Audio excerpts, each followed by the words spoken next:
Fala juventude, eu sou o André Rochadel, estamos aqui no Cozinhando com Rochadel e hoje a receita vai ser da farofa Dolabella, que é aquela farofa de ovos perfeita, que fica com os pedaços, sabe? Ela é mais fácil de fazer do que errar um caixa de USB na tomada, né? Como é que um troço que só tem 2 entradas a gente consegue só na terceira tentativa? Não sei. Enfim, vai pouquíssimos ingredientes, eu vou dar só uma base pra vocês. Vocês podem variá-la como vocês quiserem, mas ela fica muito boa de todo jeito. Antes de tudo, não se esqueçam de seguir, curtir, compartilhar, inscrever-se no canal e acionar a sinetinha que eu espero que eu tenha apontado pro lado certo.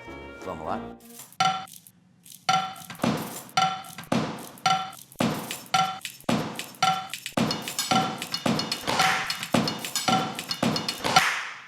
Podemos? Podemos.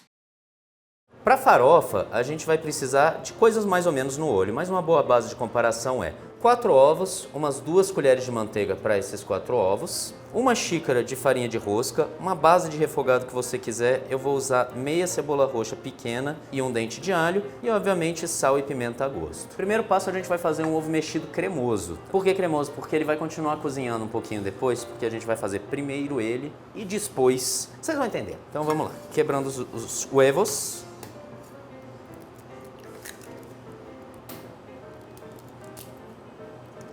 Dois, 3, 4. Agora a gente só vai misturar eles com uma pitadinha de sal já, para ele ter gosto. A gente não quer incorporar ar, tá? Você pode fazer isso com garfo também, pode fazer com colher, pode fazer com fouet. Seja qual for o utensílio que você está usando, encosta ele no fundo do bolzinho que você estiver usando, do pote, da tigela, como você quiser chamar, e vai mexendo só até ele virar um trem homogêneo. Se você gosta daquelas nacas de clara, entre gema e etc, pode fazer assim. Eu prefiro ele mais homogêneo, mas é uma questão de gosto. Pronto, tá misturado. Vem com a nossa manteiga. Ah, mas vai muita manteiga, então põe menos quando você for fazer. Eu gosto de muita manteiga. Isso garante mais cremosidade pro teu preparo. Pontos importantes: deixar o ovo mexido bem cremosinho e fazer a torra direitinho, a doura, na verdade, não é torra, da tua farofa, tá? Da tua farinha de rosca. Porque senão ele fica com aquele gosto de farinha de rosca crua que ninguém merece. Sempre erguendo, tá? A tua frigideira, para evitar que ela faça isso aqui, ó, essa pele que cozinha demais. Não tem mistério, é só um ovo cremoso que a gente está fazendo. Este é o segredo daquela farofa de ovo deliciosa que a gente encontra em restaurante. Ela é bem tradicional do Rio de Janeiro, capital mesmo, mas a gente encontra ela no país inteiro. Quando tá nesse ponto aqui, a gente retira, tá, gente? Cremosinho, pode deixar ainda dentro da frigideira mesmo para ele continuar indo um pouquinho além. E eu vou colocar em cima da pedra direto mesmo para ele parar de cozinhar. Junta ele todo na bordinha para ele também não cozinhar muito. E agora vamos para os outros. A gente vai cortar a cebola finamente. Acho que eu vou usar, na verdade, só 1/4, tá, dessa cebola roxa. Lembra de sempre tirar a camada mais externa, ó, para garantir que você não tá pegando os agrotóxicos. E aquele rolezinho, ó. Faz uns 3 a 4 cortezinhos assim. Com cuidado com as patinhas, a faca tem que estar muito bem amolada. E depois faz os cortezinhos assim. Lembra de não enfiar a tua lâmina, tá? Faz esse movimento de ir e voltar, ó. Eu tô fazendo, se você for olhar em câmera lenta, faz isso e isso. Se você só apertar, você tem mais problema. Então, vai e volta, vai e volta. Que você tá usando o gume da tua faca a teu serviço. Aí a gente já sai com os nossos cubinhos que desejamos. Gente, essa faca tá bem sem fio. Alho você pode repetir o mesmo processo, gente. Dá aquela quebradinha, corta a pontinha, aproveita para tirar a tua casca. E aí você pode até fazer a mesma coisa, ó. Faz uns cortezinhos assim. Claro que o finalzinho você vai ter que dar um gueri-guerizinho aqui. Aí, como eu falei, isso aqui é só uma base de refogado. Você faz do jeito que você quiser, eu vou deixar ele do mais clarinho possível, tá? E eu não vou picar muito, nem a cebola, nem o alho. Eu gosto de uns pedacinhos dele aparecendo. E agora a gente faz a nossa doura, por assim dizer, da farinha de rosca. Um pouquinho de azeite só, pouca coisa.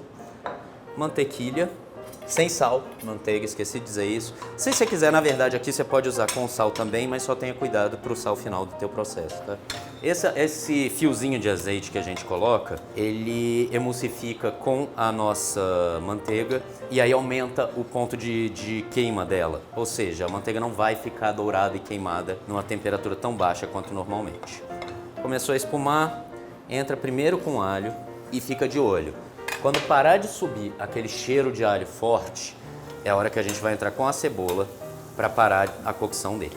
Dá para ver também pela aparência dele, ó, ele começa a ficar esbranquiçado em volta. Tá esbranquiçado em volta, aqui como tem pouco e a frigideira é grande, a gente já entra com a cebola. E a gente vai só suar a nossa cebola também, eu não quero que ela fique douradinha. Se você quiser, claro, você pode deixar ela dourada, eu que não quero, eu quero só de fato fazer um refogado. Nessa hora eu já posso jogar, nossa, esse aroma, gente, pra mim é o que vale a pena. Eu moro num prédio cuja entrada tem só velhinhas. Eu acho que tem eu e um apartamento de pessoas com menos de 60 anos. Então dá 11 horas da manhã, começa aquele aroma de alho refogado com cebola maravilhoso. E dá umas 3 horas da tarde, sempre tem uma que está recebendo os netinhos, daí faz aquele cheiro de bolo caseiro ou de pão de queijo. É uma maldade aquilo dali. E elas são muito simpáticas, mas nunca me ofereceram merenda. Pronto. Esse ponto aqui, na verdade, é o que a gente chama de suar a cebola e o alho. Que é quando eles soltam um pouco da água que tem, mas ainda não estão dourados e nem perderam a textura. Eles dão aquela amaciada, a cebola fica muito fácil de ver porque ela fica transparente, o alho ele fica mais esbranquiçado. Agora a gente entra, ó, tá vendo que ela tá suada? Que ela já tá mais maciazinha. Aí é agora que eu vou entrar, até porque se eu deixar mais tempo o alho vai começar a torrar. Eu entro com a minha farinha de rosca. Se você quiser pode fazer com panko também, com alguma outra coisa. Eu gosto mais da farinha de rosca para isso. E aí a gente vai mexer ela aqui até ela dar uma douradinha. Aí você pode colocar uma salsinha, pode colocar tomilho, pode colocar pimenta dedo de moça. Tudo fica muito bom, cara. Essa farofa é só uma base, mas eu acho que é a mais gostosa. Eu já fiz algumas boas farofas aqui, como vocês bem sabem, mas eu acho que essa aqui é a favorita do país. E eu acho que farofa tinha que ser o nosso patrimônio nacional, assim. Porque se tem uma coisa que marca a gastronomia brasileira, são os vários tipos de farofa. Se você acha que não está fazendo diferença, olha nas bordas a farinha que ficou grudada. Olha como ela já está douradinha. Isso é realmente só para tirar aquele sabor de farinha crua que ninguém merece. Ah, sim, também não recomendo que se compre a farinha de rosca já torrada. Eu não gosto, pelo menos. Além dela ser mais cara. Se você fizer com a farinha de panko, ela vai ficar mais crocante. Pronto, tá ganhando douradinho, já chega nele, total. E aí a gente vai pro terceiro pulo do gato desse preparo. O primeiro pulo do gato, lembrando, tirar o ovo cremoso. O segundo pulo do gato é fazer o refogado da tua preferência e cozinhar a nossa farinha de rosca. O terceiro pulo do gato é a delicadeza para misturar com o ovo para fazer aqueles bolotões. Pronto, agora cuidado, ó, tá vendo? Eu vou dar uma virada, vai dar para ver que ela já tá dourando demais embaixo. Agora você coloca aqui e vai misturando aos pouquinhos, com delicadeza. Por quê? Para fazer essas nesgas grandes de ovo misturado com a farofa, com a farinha, perdão. Eu não vou nem colocar mais aquele resto, não. Vou deixar ela bem pedaçuda mesmo. Não, vou colocar assim. Tá puro ovo. É a proporção. Por que eu fui brigar com a proporção que eu já sabia que dava certo? Mas enfim, agora eu vou só misturar assim mesmo. E pronto, galera. Olha só isso. Que coisa mais linda. Só colocar pimenta. Para empratar, gente, farofa não tem muito o que fazer não, né? Então a gente só tenta deixar ela mais verticalizada, colocando sempre no centro do prato e deixando que ela vá caindo, tá? Aí deixa que o movimento natural da gravidade dê um movimento para ela.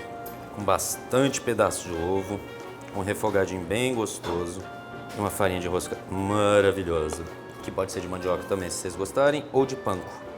De amêndoas não recomendo. Então é isso, pessoal. Não se esqueçam de seguir, curtir, compartilhar, inscrever-se no canal, acionar a sinetinha para ver todas as receitas e outras variedades de vídeo que nós temos. E uma boa merenda para vocês. E agora a parte que eu menos gosto. Vou pegar um pedação. Olha só, gente, isso.